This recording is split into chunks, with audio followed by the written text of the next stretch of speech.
Giants ang susi sa pagtalo kay Im-sama. Sa recent chapter nga ng manga nakita natin itong batang-batang trio na sila Garp, Sengoku at Churo. Kinakausap nga nila itong admiral pa lang nung time na to na si Kong. Pinipitch nga ng tatlong to kay Kong kung gaano kalaki ang maitutulong ng mga Giants sa hanay ng Marines. As per Churo nga once na ma-acquire daw ni Sebek itong puwersa ng mga Giants ng Elbaf paniguradong katapusan na daw ng Marines. So itong statement nga na to ni Churo kung gaano kahalaga ang pag-alyansa ng mga Giants ng Elbaf sa isang individual o sa isang grupo hindi nga ito ang unang pagkakataon na nabanggit ito. All throughout nga sa kwento ng One Piece makailang beses nang binobrought up itong idea na to. Itong idea na mas lalakas ang isang nasyon o grupo once na umalyansa lang sa kanila itong mga Giants ng Elbaf. Example itong statement ni Big Mom in chapter 847. Nabanggit nga niya kay Nami na kung sakali daw at natuloy lang itong kasal ni Lola kay Loki at naging kaalyansa niya itong mga Giants ng Elbaf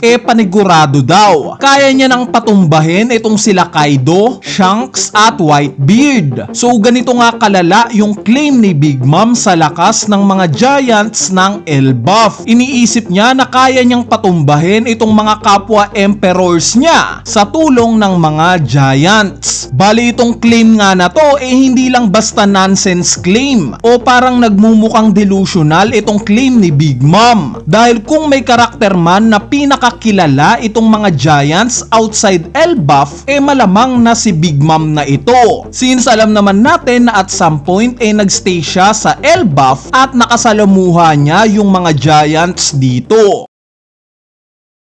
Next example itong si Rox D. Sebek. Sa mga nagdaang chapters nga malinaw na ine-emphasize ni Oda kung gaano kagigil itong si Sebek na maging kaalyansa itong si King Harald. Kung susumahin nga 6 na taon niya nang nililigawan itong si Harald na maging kaalyansa niya. At nung oras nga na mabanggit ni Harald yung kagustuhan netong umalyansa sa puwersa ng Marines kitang-kita nga sa mukha ni Sebek yung pagka-dismaya niya. So bakit gustong ialyansa ni Sebek yung sarili niya sa mga Giants ng Elbaf? Dahil sa bibig na nga niya nang galing na ang susi daw sa pagpapabagsak sa Merijoa itong mismong Elbaf. At lastly na example natin itong world government. As per Saint Summers nga in chapter 1147 ang isa daw sa goal nila kaya sila nandito ngayon sa Elbaf ang gawing battle trolls itong mga Giants. Or simply gusto nilang puwersahing gawing servant ng world government itong mga Giants. At since wala ngang clear leader sa Elbaf ngayon naguguluhan nga itong mga Holy Knights kung kanino sila makikipag-negotiate. So base nga sa mga examples na nabanggit ko malinaw na ine-emphasize ni Oda kung gaano kahalaga ang puwersa ng mga Giants in terms of war. Kumbaga kung sino ang kaalyansa ng mga Giants paniguradong malaki na ang tsansa ng grupo na yun na magtagumpay sa gera.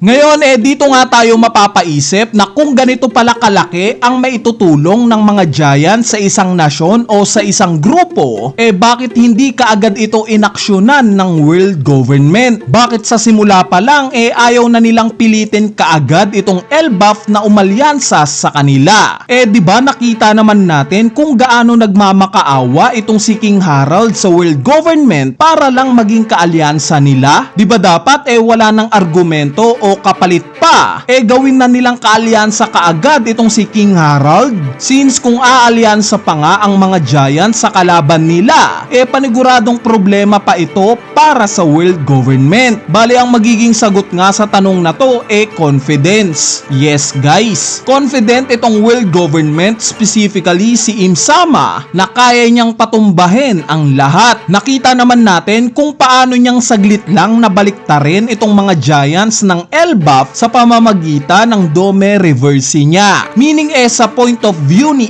Imu hindi threat para sa kanya itong mga giants ng Elbaf. Since sa palagay nga niya kayang-kaya niya ang mga ito. Ngayon ang magiging tanong bakit gumagawa na ng paraan ngayon itong si Imu na gawing alyansa itong mga giants ng Elbaf? Since nakita nga nating pumunta pa siya ngayon dito. So ang sagot nga dito dahil sa nandito sa isla ng Elbaf yung current sun god na si Luffy. Dahil nga sa may idea na si Imu sa nangyaring gera 800 years ago during Void Century at malamang na umalyansa rin kay Joy Boy itong mga giants ng Elbaf noon. Alam nga ni Imu kung ano ang mangyayari once na magsama itong sun god at mga giants. Actually nabanggit rin naman yan ni Gorosei Saturn nung time na makita niya itong sila Brogy at Dory na kasama si Luffy. Delikadong kombinasyon nga daw itong sun god at mga giants para sa world government. So dahil nga sa kaka-awake lang ng sun god form ni Luffy during Wano arc, dito pa lang naisip na gumalaw ng world government. Ngayon pa lang nila napagtanto na once na maging kaalyansa ni Luffy itong mga giants, siguradong may laban-laban na sila sa world government.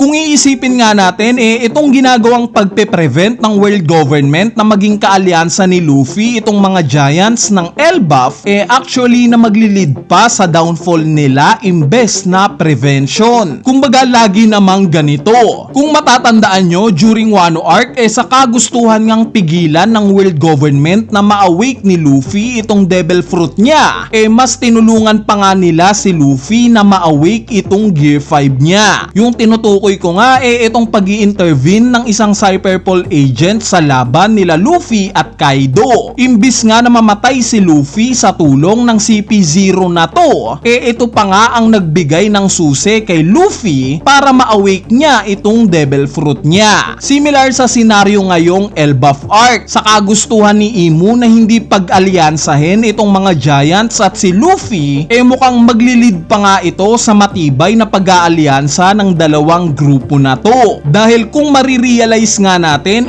kung malalakas naman itong mga giants ng Elbaf, bakit hindi na lang nila sugurin itong Merijoa at kalabanin ng direkta itong world government? Syempre ang sagot dito dahil sa wala silang rason. Kumbaga bakit nila aatakihin itong Merijoa kung wala namang ginagawang masama sa kanila itong world government, 'di ba? So dahil nga sa pagsugod ngayon ng mga Holy Knights kasama si Imu, binigyan lang nila ng rason itong mga giants na kalabanin sila. Itong tangka nilang pagkidnap sa 10 batang giants, pagsunog sa library at school, at itong pananakit sa ibang giants, sa tingin nyo ba na magpapatay mali siya lang itong Elbaf sa ginagawa na to ng world government sa kanila? Syempre hindi. Paniguradong maglilid ito sa matibay na pag-aalyansa ng Elbaf at ng Straw Hat Pirates. Alyansa na magpapatumba sa world government. At gaya nga ng sinabi ni Sebek, kung totoo nga na itong mga giants ang susi para mapatumba itong Merijoa, mukhang nasa kamay na nga ngayon ito ni Luffy. Nasa kamay niya na ang kapalaran ng mundo. Nakasalalay na sa kanya yung pagtalo sa pinakamalakas na kalaban, yung kinikilalang hari ngayon ng mundo na si Im Sama.